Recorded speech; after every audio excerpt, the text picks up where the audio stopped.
Hello my friend, welcome again to a new video. In this video we will be talking about how do we assess grammar. The decision whether to test grammar in vocabulary separately or as an aspect of the four skills depends on different things. So, rating scales of productive skills, speaking and writing will in most cases include some references to grammar and vocabulary. But sometimes grammar and or vocabulary can be integrated in the reading section or of a test. Example,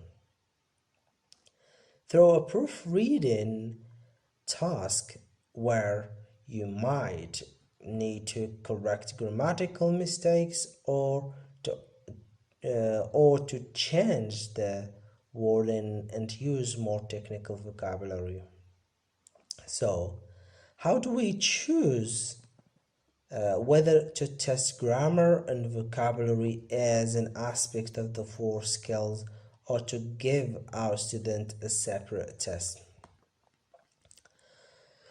First of all, we need to consider the purpose of our test. What kind of test is it? Example, achievement or proficiency, and what it aims to measure. Also, we need to consider the level of our students.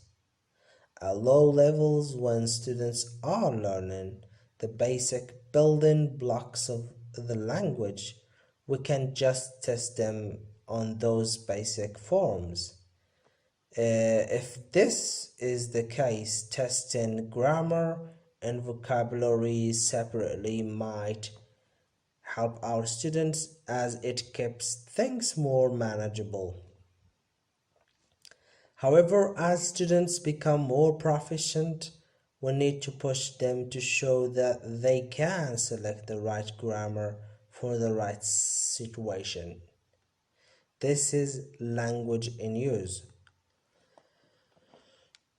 Grammar, should we test it directly? Whenever we design assessment, we should consider how they are helping our students learn. We can do this in different ways depending on the purpose of the test or assessment.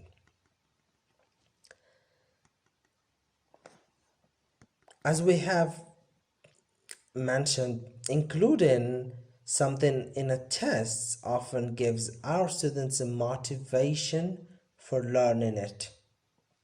And in order to move up to the higher levels of language proficiency, learners need to improve in terms of accuracy.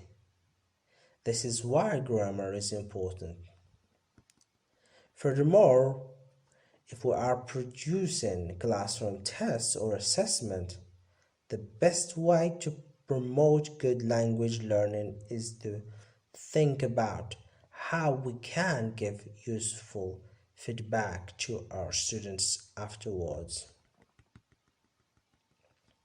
Being able to see their test paper and work out their strengths and weaknesses is an important step for students in tackling the areas they make mistakes with. We ought to see this as just as an importance for students as sitting the testing and getting a score. So it is important to give student feedback. Do not just test your students and score their test without giving them feedback.